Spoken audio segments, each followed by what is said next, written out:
Hello friends, मैं आनंद शर्मा निवेश से। मैं निवेश में सेल्स, प्रोडक्ट एंड रिसर्च देखता हूँ एज अ बिजनेस हेड। आज करंट मार्केट सिचुएशंस को देखते हुए we will discuss about what strategies one should follow while investing और क्रिएटिंग अ पोर्टफोलियो। सो उसके अंदर हम लोगों को जब भी कोई पोर्टफोलियो हम बनाते हैं तो उस पॉइंट ऑफ व्यू से क्या क्या चीज़ें देखनी चाहिए, क्या क्या चीज़ें हमें मेनली फोकस करनी चाहिए पोर्टफोलियो बनाते हुए, वो आज हम डिस्कस करेंगे। उसमें सबसे पहला जो एक सबसे ज़रूरी चीज़ है वो है इन्वेस्टमेंट होराइजन, कि हम निवेश करने से पहले ये देखें कि हमारा इन्वेस्टमेंट होराइजन क्या है, हमारा इन्वेस्टमेंट गोल क्या है, हम किस चीज़ के लिए निवेश कर रहे हैं। दूसरा, आपकी रिस्क एपेटाइट हमारी क्या है। तीसरा जो बहुत ही ज़्यादा इंपॉर्टेंट है वो है डाइवर्सिफिकेशन, पोर्टफोलियो डाइवर्सिफाई होना चाहिए। और चौथा वो है portfolio review and portfolio rebalancing. ये चार मुख्य कारण हैं जो कि एक इन्वेस्टर को निवेश करते हुए ध्यान रखने चाहिए और उस हिसाब से अपना पोर्टफोलियो बनाना चाहिए। सो दोस्तों, जो चीज़ ध्यान में रखनी चाहिए वो इन्वेस्टमेंट गोल या इन्वेस्टमेंट टेन्योर क्या होना चाहिए। उसमें आदमी को ये देखना चाहिए कि वो किस गोल के लिए इन्वेस्ट करना चाहता है। उसमें क्या वो अपनी घर लेना चाहता है, गाड़ी लेने के पॉइंट ऑफ व्यू से इन्वेस्ट करना चाहता है, जो कि कॉमन गोल्स हैं उसके बारे में मैं बात कर रहा हूँ, या फिर एक चाइल्ड एजुकेशन या अपने बच्चे की शादी के पॉइंट ऑफ व्यू से इन्वेस्टमेंट करना चाहता है, और उसी हिसाब से वो अपना पोर्टफोलियो क्रिएट करे। जैसे कि अगर किसी का इन्वेस्टमेंट होराइजन लेट सपोज लंबी अवधि का है, किसी को 5 से 7 साल 10 साल के लिए निवेश करना है, तो आज की डेट में वो इक्विटी फंड्स में निवेश की तरफ ज़्यादा दिमाग लगा सकता है। या फिर किसी का शॉर्ट टर्म का इन्वेस्टमेंट होराइजन है, कोई 2 साल बाद 1 साल बाद गाड़ी लेना चाहता है, तो उस पॉइंट ऑफ व्यू से डेट का एलोकेशन ज़्यादा रखना चाहिए। तो इन्वेस्टमेंट गोल के हिसाब से इन्वेस्टमेंट टेन्योर डिसाइड होगा और उसी हिसाब से सिलेक्शन ऑफ फंड्स होना चाहिए।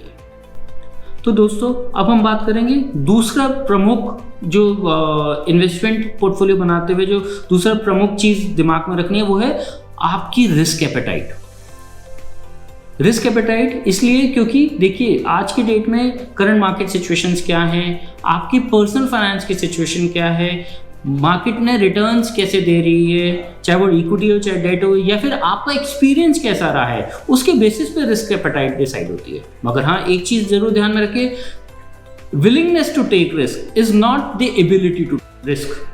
तो मैं इसमें यही समझाना चाहूँगा कि आज हिंदुस्तान जैसी कंट्री में लोग बाग अग्रेसिव रिटर्न्स को चेज करने के चक्कर में अपने आप को अग्रेसिव रिस्क इन्वेस्टर बता देते हैं, मगर उनकी रिस्क टेकिंग कैपेसिटी नहीं होती। मार्केट में जब डाउनफॉल आता है तो वो बहुत ही कंजर्वेटिवली रिएक्ट करते हैं। तो उस केस में it is very much necessary to consider the risk appetite in the exact manner.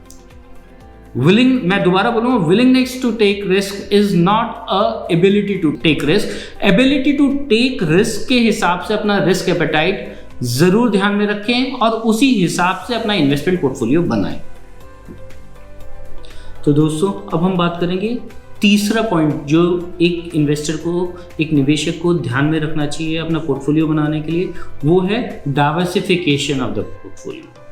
आपका पोर्टफोलियो पूरा डाइवर्सिफाई होना चाहिए उस पॉइंट ऑफ व्यू से कि आपका पोर्टफोलियो मैक्सिमम रिटर्न्स जनरेट करे विद मिनिमम रिस्क। और डाइवर्सिफिकेशन को देखते हुए एक बहुत ही सिंपल सा थंब रूल है कि 100 माइनस एज, रूल ऑफ 100 बोलते हैं इसको। उसमें यही होता है कि अगर किसी की एज लेट सपोज 30 ईयर्स की है तो 100 माइनस 30, 70% ही कैन इन्वेस्ट, और डाइवर्सिफिकेशन के पॉइंट ऑफ व्यू से he can go for equities. अगर किसी की एज जो है वो लेट्स सपोज 60 ईयर्स की है तो 100 माइनस 60, तो वो 40% इक्विटी में निवेश करे, रेस्ट जो है वो डेट में निवेश करे। ऐसे ही जैसे मैंने पहले 30 ईयर्स वाला एग्जांपल लिया था, उस पॉइंट ऑफ व्यू से 30% डेट में और 70% इक्विटी में निवेश करते हैं। तो डाइवर्सिफिकेशन का एक यही जो है बेनिफिट रहता है कि पूरा आपको डाइवर्सिफिकेशन के पॉइंट ऑफ व्यू से आपको रिस्क मिनिमाइज हो जाती है और रिटर्न जो है वो मैक्सिमाइज हो जाते हैं। वो इस वजह से क्योंकि सारे एसेट क्लासेस एक साथ कभी भी परफॉर्म नहीं करते, सब पॉजिटिवली कोरिलेटेड नहीं होते। तो तीसरा ये मेन पॉइंट है जो कि आपको ध्यान रखना है अपना पोर्टफोलियो कंस्ट्रक्ट करते हुए। और दोस्तों चौथा जो मैंने पॉइंट बताया था वो है पोर्टफोलियो रीबैलेंसिंग का। ये कहने को लास्ट पॉइंट है मगर बहुत ही इंपॉर्टेंट है।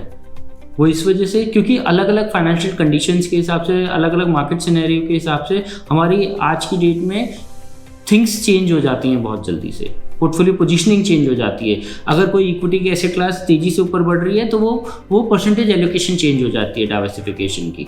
तो उस पॉइंट ऑफ व्यू से it is very much necessary to always rebalance your portfolio and review your portfolio after within the 6 months of tenure. तो उस पॉइंट ऑफ व्यू से ये 4 मेन कारण थे जो मैं आप लोगों के सामने रखना चाहूँगा कि ये 4 चीज़ें ज़रूर देखें अपना पोर्टफोलियो बनाने से पहले।